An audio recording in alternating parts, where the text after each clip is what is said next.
डोळकेलिया बाळकाचा मानव माता आपल्या लेकराला भूक लागली असं समजून त्याला दूध पाजते, परंतु ते बालक असं आहे, त्याला झालेली मूळशी,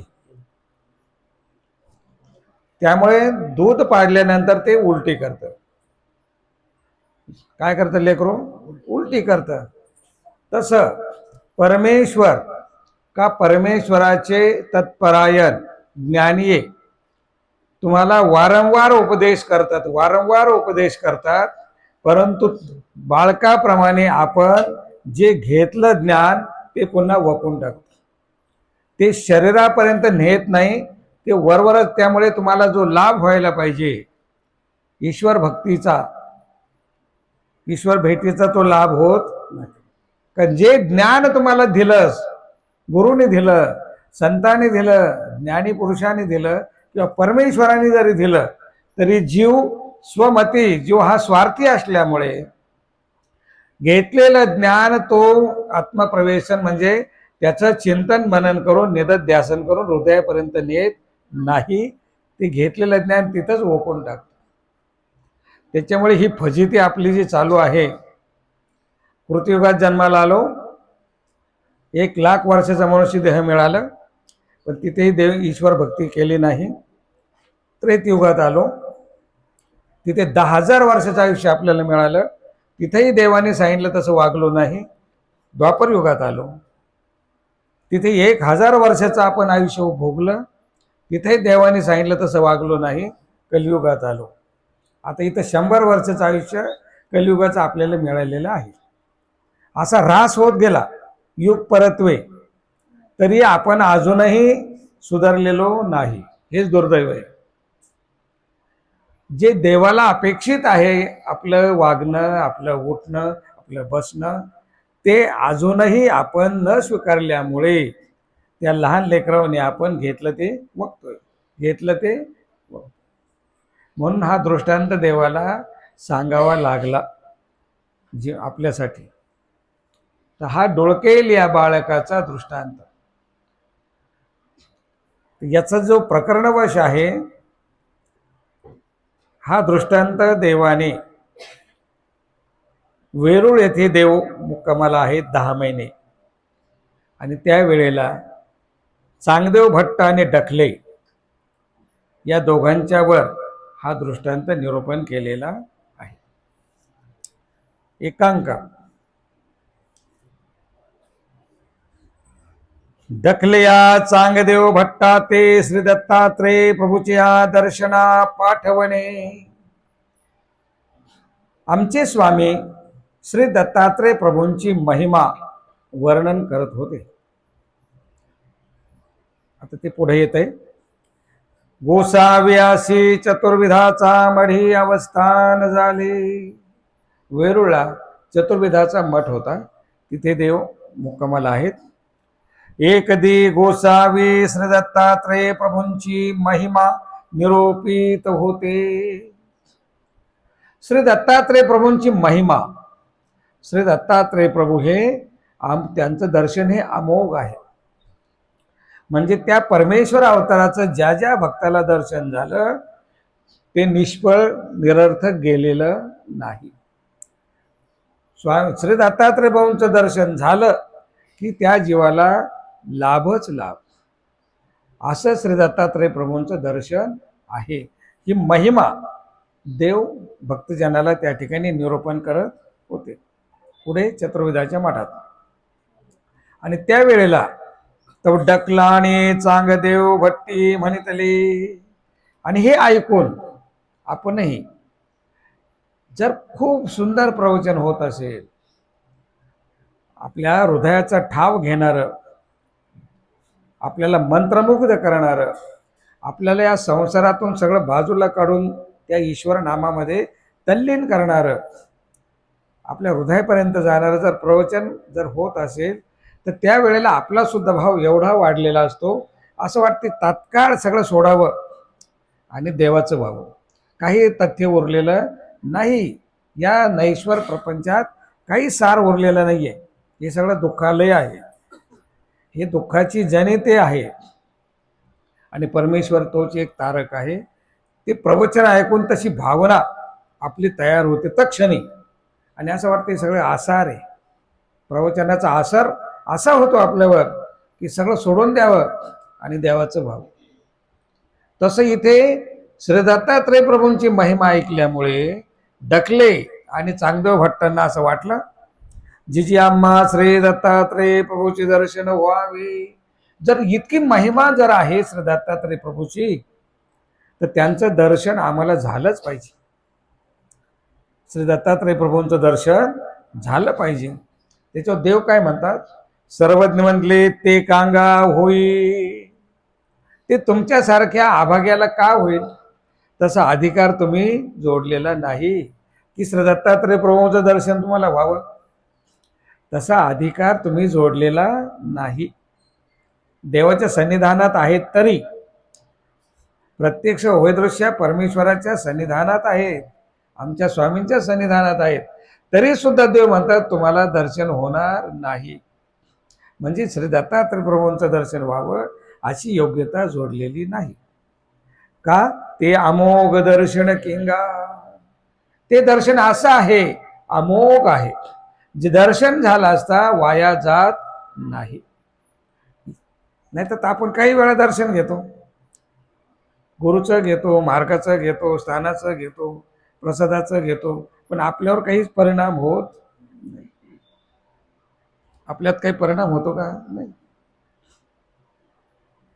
पण श्री दत्तात्रय प्रभूंचं दर्शन ज्याला होईल त्याचा अधिकारीत काय की ते तिथे त्याला काही ना काही मिळतच, ते वाया जात नाही. नाजी गोसावी करती तरी होई. मग ते दोघंही म्हणतात, डकले आणि चांगदेव, परमेश्वरा साधन दात्या, तू जर करवलं दर्शन तर दर्शन होईल आम्हाला. तुझी जर आमच्यावर कृपा झाली तर आम्हाला श्री दत्तात्रय प्रभूंचं दर्शन होईल. सर्वज्ञ म्हणतले श्री दत्तात्रय प्रभूच्या दर्शनात जाल तर होईल. हा, तुम्ही जर जात असाल तर होईल, अन्यथा होणार नाही. आता इथे सुद्धा लौकिक जीवनामध्ये ज्या गोष्टी आपल्याला साध्य करायच्या,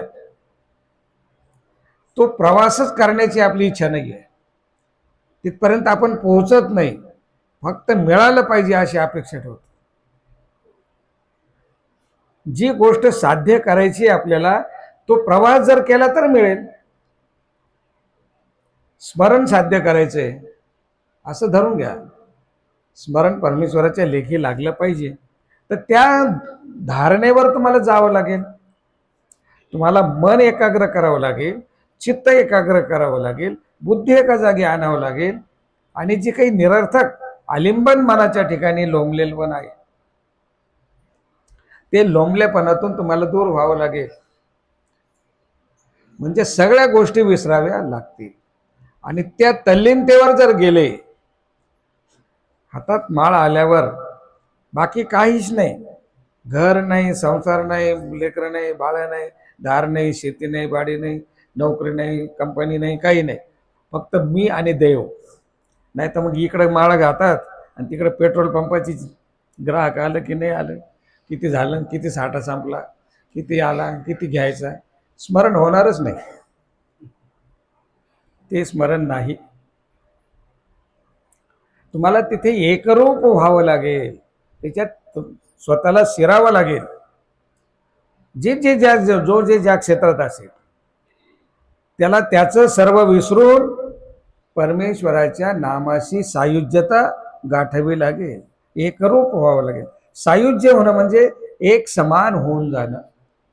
तितक्या दृढतेवर, तितक्या तल्लीनतेवर तुम्हाला जावं लागेल, तेव्हा तुम्हाला स्मरण साधेल.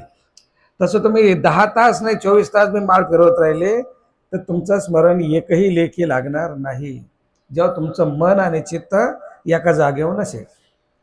जसे की नाथोबासाला आणि भट्टोबासांना उंच मडून उड्या मारायला लावल्या, कितीतरी उड्या झाल्या, पण स्वामींच्या लेखी एकही उडी लागली नाही. एक तर हात टेकायचे, नाही तर पाठीला तर टेकायचे. देवाने सांगितलं हातही टेकवायचे नाही आणि बुड बी मागं टेकलं नाही पाहिजे, अशा उड्या मारायच्या. काहीतरी टेकतच होतं. शेवटी बाईशेला दया आली आणि तुम्ही बाबा आता कवाचे उडे मारतायत, तुमच्या लेखी एकही उडी लागत नाही, आता यांना दुसरी काही शिक्षा द्या. मग 500 दंडोताची शिक्षा दिली देवाने. त्याच्यातले 250 दंडोत एकट्या बाईसांनी घातले आणि 250 दंडोत दोघांनी मिळून घातले. म्हणून सांगायचा विषय की देव काय म्हणे, श्री दत्तात्रेयच्या दर्शनात जाल तर होई. तशी धारणेने जर गेले, त्या वृत्तीने जर तुम्ही गेले तर होईल. अन्यथा प्रवासाला आपण निघतो, स्थानाला जाऊन निघतो की नाही. मग आपल्याला समजा दिसली भाजीची गाडी, थांबली. दिसलं काही शेतामध्ये काही, बाबा थांबवा गाडी, जरा चांगली भाजीपाला दिसते, तोडूनच घेऊ जरा, घाटी बिटे काही तोरेच्या शेंगा काही दिसले, आवळे काही पेरू दिसले, गाडी थांबायला लागते आम्हाला ती येईपर्यंत, आणि मग येते.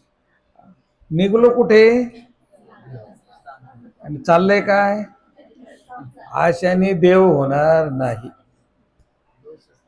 सगळं करून सगळं म्हणल्यावर शक्य नाही. लक्षात घ्या, लक्षात घ्या मी काय म्हणतो ते. सगळं करून सगळं करायचं म्हणल्यावर शक्य होणार नाही. ज्या गोष्टीसाठी आपण निघलो, ज्या दृढतेने निघलो, ते पहिलं लक्ष आहे आपलं. मग इतर वेळेला बाकीच्या गोष्टी. दर्शन झाल्यानंतर मग तुम्हाला काय कुठं मौज मजा करायची करा, कुठं थांबायचंय थांबा, कुठं खायचंय ते खा, पण पहिलं लक्ष काय, ईश्वर एक लक्ष. परमेश्वरासाठी निघतो आपण सगळं घरून, आणि रस्त्याने सगळे आपली मौज मजा करत, विरंगुळा करत, सगळ्या गोष्टी करत मग देवापर्यंत पोचतो. तसं दर्शन होणार नाही. म्हणून श्री दत्तात्रेय प्रभूंच्या दर्शना जाल तर होई. श्री दत्तात्रेय प्रभू तुम्हा भेटती तर तुम्हाला दत्तात्रेय प्रभू भेटतील. ऐशी प्रवृत्ती असे, आणि श्री दत्तात्रेय प्रभूंची सुद्धा अशी प्रवृत्ती आहे. कवणे की वर्ते वरी चाले. मग दृष्टांत दिलं इथं देवाने वर्तेचा. आता लक्ष गाठण्यासाठी काय करावं लागतं, त्यासाठी हा दृष्टांत दिला. कवणे वर्ते वरी चाले म्हणजे तो डोंबारी असतो. एका बाजू इकडे 2 काठे असे बांधलेले असतात ते बांबू, आणि पलीकडच्या किनाऱ्याला असे 2 बांबू, मध्ये दोरी बांधलेली असते, सिंगल दोरी. आणि त्या दोरीवर त्या डोंबारीची कन्या त्या दोरीवर ताट ठेवते आणि त्या ताटात ती उभी राहते, आणि खाली वाद्य वाजत असतात. तुमच्या माझ्यासारखे 100-200 लोक शिट्या वाजवतात, टाळे वाजवतात, आरडतात, तरी ती या किनाऱ्यावरून त्या किनाऱ्यापर्यंत पोचते. कशी पोचते ती पुढे येते. कवने वर्ते वरी चाले, ते डाव्याकडे न पाहे, उजव्याकडे न पाहे, आपणियाकडे न पाहे, ऐसी सभेकडे न पाहे. ऐल ते ऐल शेवटणे पैल शेवटा जाये. या किनाऱ्यावरून त्या किनाऱ्यावरती जाते, मग ती ऐशी वर्त साधे. आणि तिथे गेल्यानंतर लोक टाळे वाजवतात आणि तिच्यावर पैशाचा वर्षाव करतात. तेसी दाय पसाय होती. आणि अशी चालल्यामुळे तिला दाय आणि पसाय, लोकही तिची वाहवा करतात आणि तिला पैसेही मिळतात.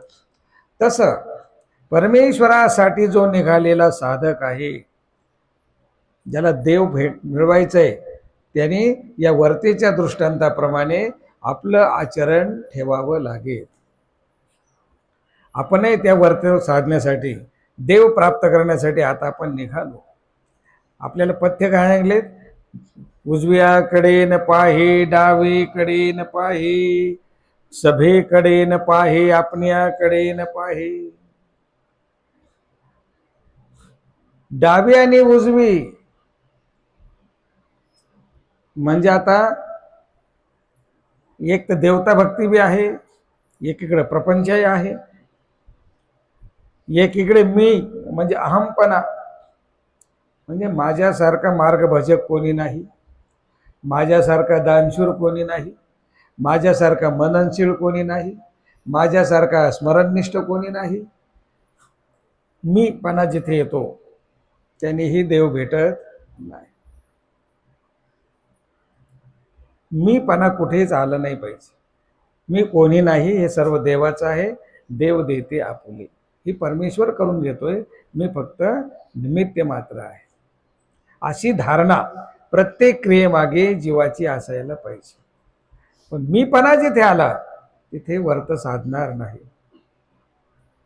डावीकडे पाहिलं, उजवीकडे पाहिलं, निघाला देव करायला, प्रपंचामध्ये लक्ष आहे, एक तर कुठलं एकच साध्य होईल, कुठलं तरी एकच साध्य होईल.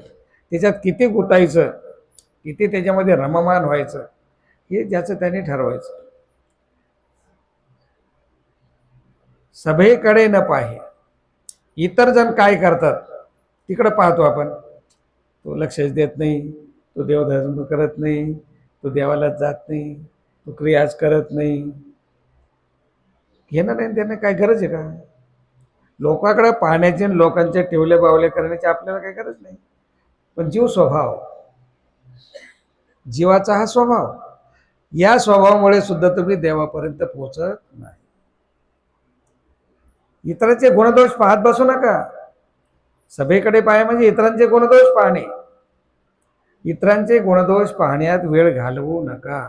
मला काय करायचं आहे, मी काय केलं पाहिजे याच्याकडे लक्ष द्या. कोण काय करतंय, कोण काय करत नाही, कोणी सांगितलं तुम्हाला? ही जबाबदारी तुमच्यावर दिली का? त्या घरामध्ये काय कोटाने झाली, तिथं काय भांडण झालं, काय दोघं नवरा बायकोच झालं, काय सासू सोन्याचं झालं, काय घेणं द्या नाही का? पण याच्यात लई इंटरेस्ट, याच्यामध्ये जास्त इंटरेस्ट. मग कसं ते होईल? जे करायचं ते नाही आणि जे नको करायचं ते जास्त. अशाने जिथे जिथे मंजिल, जिथे पोचायचंय, जे लक्ष गाठायचंय, त्या लक्ष्यापर्यंत आपण पोचत नाही. म्हणून या वरतीच्या दृष्टांताने त्याचं लक्ष आहे त्या पोरीचं, मला त्या किनाऱ्यावर पोचायचंय बस. आणि त्यामुळे ती तिथं पोचते आणि त्याला 10 पैसे मिळतात. तसा हा जीव जर कुठलाही कलंक न लागता तिथे जर पोचला तर परमेश्वराच्या स्वात्मस्वरूपाचा आनंद निरंतर भोगत राहतो. वरतीच्या दृष्टांताप्रमाणे. ना तेच जर डाव्याकडे पाहे, उजव्याकडे पाहे, आपण्याकडे पाहे, सभेकडे पाहे, तर ते पडे तिचे हाड गुड नुरे. दोरीवर पडलं हाड गुड काही उरणार. तसं आपण सुद्धा ईश्वर भक्ती, ईश्वर प्राप्तीला निघालो, पण लक्ष इकडे बी आहे, सभेकडे बी, आपल्याकडे बी आहे. हाड गुड नुरे, सृष्टी शून्य आणि नित्य नरक. बस एवढंच आपल्या कपाळी पडणार. सृष्टी शून्य होईल. मराठीत म्हणल्याप्रमाणे जन्माला आला हेला, पाणी वाहून नेला, तशी आपली अवस्था होणार. मग देव त्यांना कसं जायचं ते निरूपण करतात. आता ऐसेच निघा. आता आहे त्या स्थितीत तुम्ही प्रवास करायला सुरुवात करा. काय म्हणले देव? पेनावेना जावे, म्हणजे दर मुक्कम दर मजल.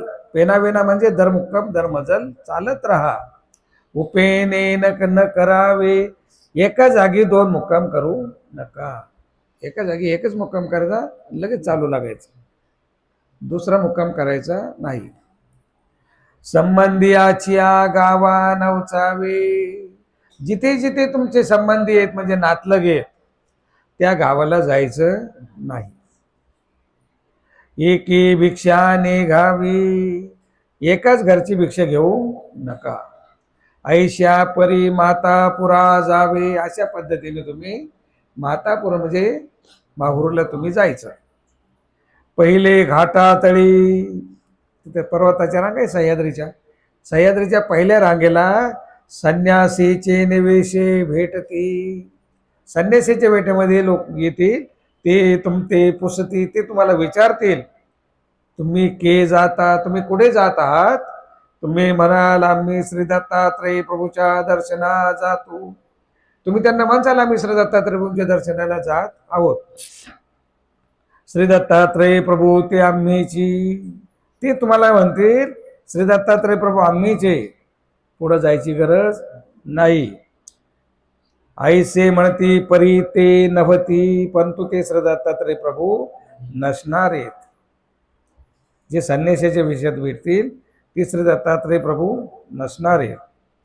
दुसऱ्या घाटातळी, दुसऱ्या पर्वतरांगेला ब्राह्मणाचे निवेशे भेटती, ब्राह्मण वेशात भेटतील तुम्हाला.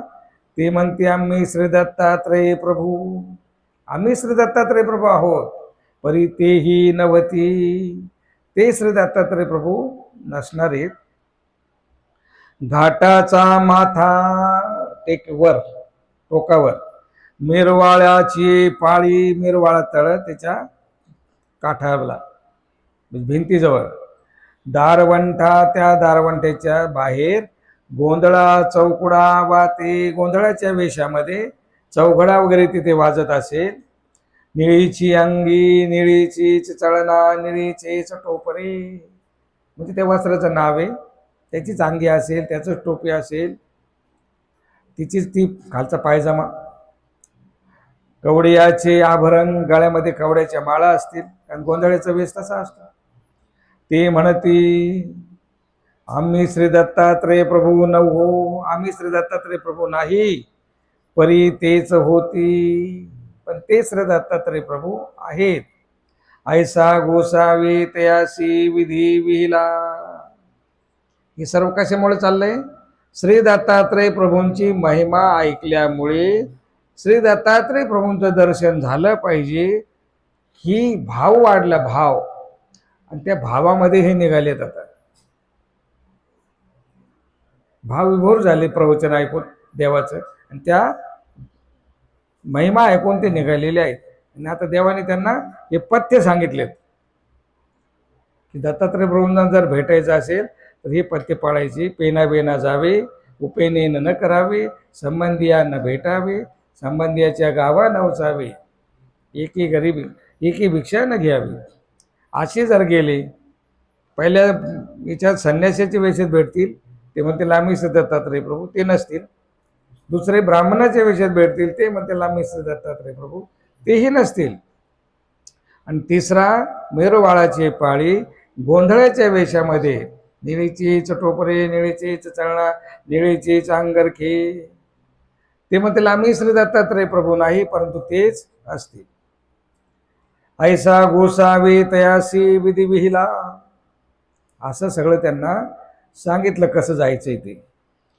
हो काजी म्हणून गोसावे असी, दंडवत घातले श्री चरणा लागले, असं म्हणून श्री दत्तात्रय प्रभूंची आज्ञा त्यांनी आता घेतली. मग तैसेच निघाले, जसं देवाने सांगितलं तसं निघाले. कटकाचिया वाटा हटांतुरी गाले. कटक म्हणजे जिथे सैन्याचा तळ असतो त्याला म्हणलेले कटक. देवगिरीच्या राजाचं म्हणजे रामदेव राय यादवांचं सैन्य जिथे ज्या सैन्याचा तळ होता त्याला म्हणलेले कटक. त्या तिथून त्या सैन्याच्या तळाजवळून बाजारामध्ये ते घुसले. कोण कोण घुसले आहे ना, नाव ध्यानात येत ना, नाही तर नावच विसरतात. डकले आणि चांगदेव भट्ट. डकल्यांचं नाव काय आहे? खेई भट्ट. खेई भट्ट नाव आहे त्यांचं खरं. ते देवगिरीस गेले, देवगिरीच्या बाजारामध्ये गेले. हट आणताव घे पदार्थ देखिले. झाली गपलत. आता बाजार आहे, तिथे सगळे पदार्थ आहेत. नकली दागिने आहेत, नकली अंगठ्या आहेत, नकली गळ्यातले सरे आहेत, सगळे तिथं. कपडे लत्ते, म्हणतात हलवायचे दुकानं, लाडू पेढे चिवडा सगळंच आहे तिथं. त्यांनी काय झालं, पदार्थ पाहिल्यामुळे गाठिया साखरेच्या, मुदिया गाठिया, नकली अंगठ्या, कडदोरे, चोळिया, तोडे पायातले, भातुकी म्हणजे खाण्याचा पदार्थ, खाजे, आता आजच उरूस झाला, खाजे, हे सगळं बाजारातून विकत घेतलं. आता देवाने सांगितलं होतं का हे सगळं बाजारातून विकत घेतलं. गावाशी कोणा हाती खाजे पाठवू, गेले प्रपंचाच्या मोहामध्ये गुंतले. घरी जे आहेत खुंट आणि दाव आणि लेकर, त्यांच्याकरता हे घरी पाठवू. आपण स्वतः जायचं नाही, कोणाच्या हाती गावातला जो भेटेल त्याच्या हातामध्ये देऊ. सोयरियाचा गाव, आता रस्त्याने सोयऱ्याचं गाव आहे ना, गावाशी जाऊ उपरवाही देव. सोयऱ्याचं गाव आहे तिथं सगळे त्या लेकरा बाळांना सगळ्याला देऊ. ते आपण जायचं नाही, कोणी जो भेटेल त्याच्या हातामध्ये देऊ आणि मग निघू, लगेच निघू. कोण जाणे आता काही येणे होई, कोणाला माहिती आता परत किती दिवस लागतात तिकडं, आपण परत तिकडून येतो का नाही. मा काही भेटोनी, कधी भेट होईल हे सांगता येत नाही. तरी लेंकुरवासे खाजे पाठवू, लेकर बाळ आहेत आपले, त्यांना हे सगळं आपण त्यांच्याकरता पाठवू. म्हणून सोयरियाचा व गाव वाटेशी होता, म्हणजे पत्नीचं माहेर. सोयऱ्याचं गाव म्हणजे पत्नीचं माहेर, पत्नीचं आई वडिलांचं घर. डाववाडीशी गेले, त्यांचं डावलवाडी गाव आहे काही वाटतं. ते उपरवाईया भेटले, गावाच्या बाहेर कोणतरी भेटलं ओळखीचं आणि काय म्हणतात, धरा हो हे खाजे, हे आम्ही जे बाजारातून आणलेले खाद्यपदार्थ आहेत हे तुमच्या हातामध्ये घ्या आणि आमच्या घरात या, आमच्या घरी हे नेऊन द्या. तो तेही म्हणेतले तुम्ही चिका सावमे नय्या. मग ते म्हणतात तुम्ही समोर घ्या, घरामध्ये जाऊ नका, घराच्या उंबऱ्यापर्यंत यायला काय हरकत आहे. घरामध्ये येऊ नका, पण उंबऱ्यापर्यंत या आणि बाहेरच्या बाहेरच तुम्ही द्या. बाहेरच्या बाहेर लेकर बाळाच्या हातामध्ये खाऊ देऊन टाका आणि तसंच बाहेरच्या बाहेर जा. नामासे गोसावे विधी विहिलासे, संबंधी याच्या गावा नवचावे, असं देवानी सांगितलेलं आहे. ती सांगतात की आम्हाला देवानी सोयऱ्याच्या गावाला यायला नाही सांगितलं. ऐसे चांगणे उभे ठाकार, अंगणामध्ये उभं राहायला काय हरकत आहे. भेटा, बाहेरच्या बाहेर भेटा आणि जा. आणि काही असं म्हणल्यावर गेले गावात, उभे ठाकले, आपल्या घराच्या दरवाजामध्ये जाऊन उभे राहिले आणि मग भेटले बायका पोरांना भेटले. मग आता ती बायको आहे, किती केलं ते. बसा बसा नेलं वडून मध्ये, नेलं मध्ये, बसा बसा म्हणून हाती धरून बाजेवरी नेऊन बैसविले. हाताला धरून बाजेवर घेऊन गेले, बसवलं बाजेवर नेऊन. पाय धुतले, आता पती आपले इतके दिवसानंतर आले, किती दिवस झाले देवाकडे गेलेले होते, आज आलेत घरी. पाय धुतले, गरम पाण्याने पाय धुतले आणि मग आता जेवायची वेळ झालेली आहे, जेवण करा मग जा. जेवण करा मग जा. मग पाणी ठेविले, गरम पाणी ठेवलं. उठिले, अंगाला उठणं लावलं. न्हाणिले, गरम पाण्याने आंघोळ घातली. जेविले, तव वेळ झाला. सगळं पटतंय.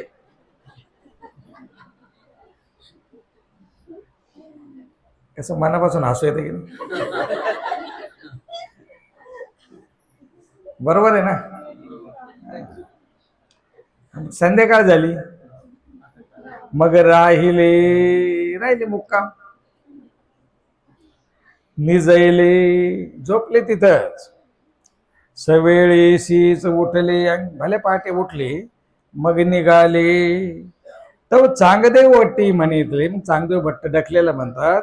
हे काही डकले हो. आता ते गाव चांगदेव भट्टाचं नव्हतं. चांगदेव भट्टाचे ते सोयरे नव्हते, लेकरही नव्हते आणि बाळही नव्हते, ती सगळे डकल्याची होती. चांगले वट्ट आहेत 22 ग्रामचे. मग चांगले वट्ट त्यांना म्हणतात. हे काही डकले हो गोसावे वारिले तेच आम्ही केले. जे देवानी करायला नाही सांगितलं तेच आपण केलं. सोयरियाच्या गावा नवचावे एकी घरी भिक्षा न घ्यावी. आता आपण एकाच घरी चांगलं खाल्लं पिल्लं आंघोळ पांघोळ केली बास सोपोतीवर झोपलो. जे करायला नाही सांगितलं ते आपण सर्व केलं. गोसावे विधी विहिला तो आम्ही भंगिला. जो विधी विहिलेला होता त्याचा भंग केला म्हणजे तो विधी मोडला. तसं आपण वागलो नाही. आता काही दर्शन होईल. आता आपल्याला दत्तात्रय प्रभूंचं दर्शन का म्हणून होईल? कसं दर्शन होईल? आता काही गोसावी आम्हा भेट देत असते. आता श्री दत्तात्रय प्रभू आपल्याला भेट देणार नाही. आता जाऊन काय करू? आता जाऊन उपयोग काय मग? आता चाला मागवते. आता परत माघारी चला. दर सृष्टीला दर युगाला आपण माघारचा प्रवास चालू आहे आपला. चला आता माग परत. आता कधी देव भेटायचा आपल्याला? जे देवानी सांगितलं अनुसरा अनुसरा माझं काय आपण अनुसरत नाही आणि देव काय आपल्याला भेटत नाही.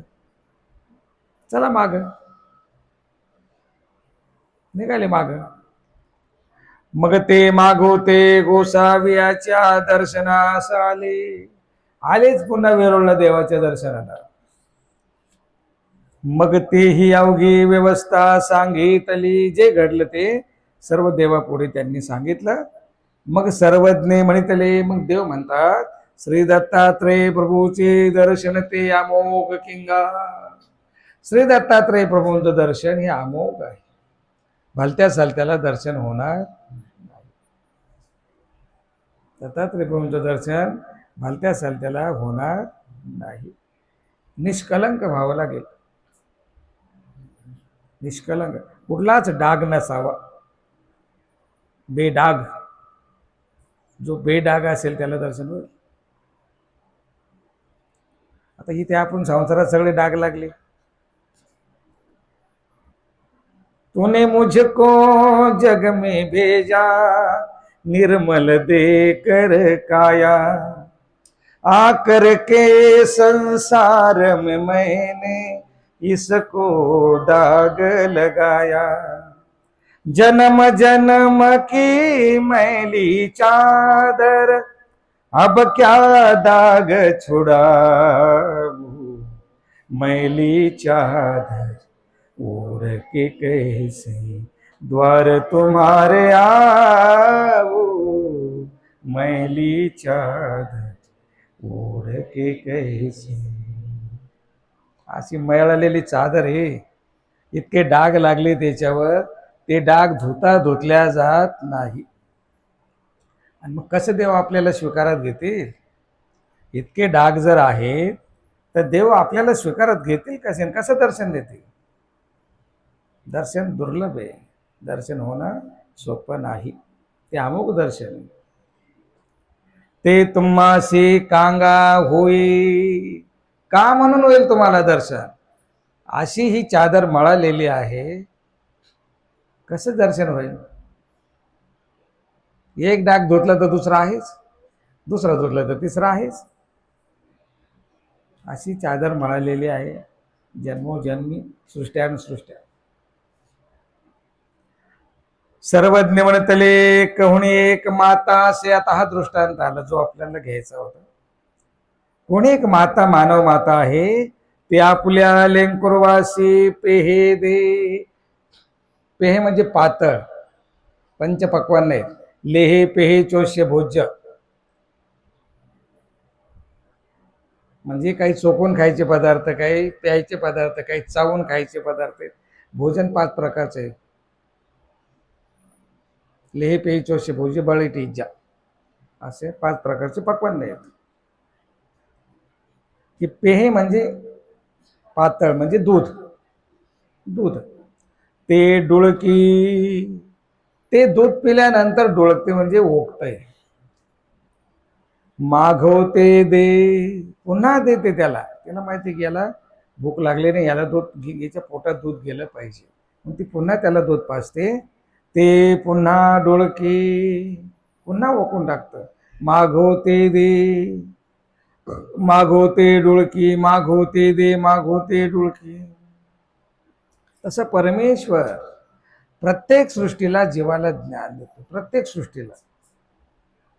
परंतु जीव अनाधिकाराने ते सगळे ज्ञान दवडून टाकतो.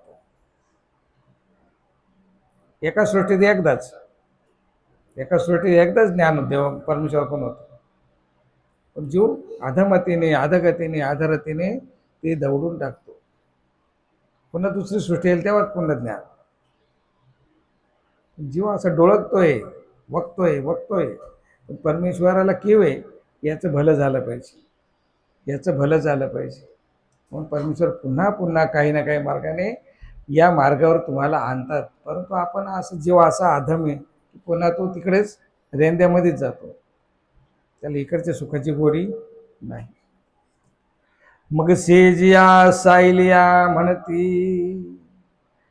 सेजिया म्हणजे शेजारची एकदम ती सेजीन, आणि तिच्या शेजारची ती सायली. आवो हे डोळकीत आहे, ते म्हणतात हे वक्त आहे तरी का पाजतीस, तर तू याला दूध का पाजतेस. ते म्हणे, ती माता म्हणते, घे आई अंत तरी तेल्याचा निदान घसा तरी ओला राहील. नाही तर घशाला कोरड जर पडली तर अवघड आहे. निदान याचा घसा तरी ओला राहील, किमान याला देवाची चाड तरी राहील. देव केला पाहिजे निदान. देव केल्याशिवाय मोक्ष मिळत नाही बाबा. निदान नाही स्वतःला लोकांना तरी 100 लोकांना सांगेल देव केल्याशिवाय देव भेटत नाही, देव केल्याशिवाय देव भेटत नाही. आपण हो का नाही हो, पण लोकांना तर म्हणेल देवधर्म करा, दान धर्म करा, तीर्थयात्रा करा. स्वतःला घडून नाही तर नाही घडून म्हणत तर राहील, त्याच्यावर राहिलं तर म्हणत राहील. म्हणून निदान ते तरी ती वासना, म्हणून काय म्हणले परमेश्वर, मी तर वासना तरी पावी. किती सूट दिली. अरे निदान वासना तरी ठेवा की मला देव झाला पाहिजे, मला देव झाला पाहिजे, मिळाल एवढी वासना तरी ठेवा. देव म्हणतात वासना एका वाक्य पुरे, प्रेम वासना प्रेम वारिया सरे. अशी जर वासना राहिली तर निदान प्रेमापर्यंत अधिकार पुन्हा तुमचा जाऊ शकतो. म्हणून वासना सोडू नका. वासना निदान इच्छा ठेवा, देव घडला पाहिजे, देव भेटला पाहिजे, एवढी वासना ठेवा. गोपाल कृष्ण महाराज.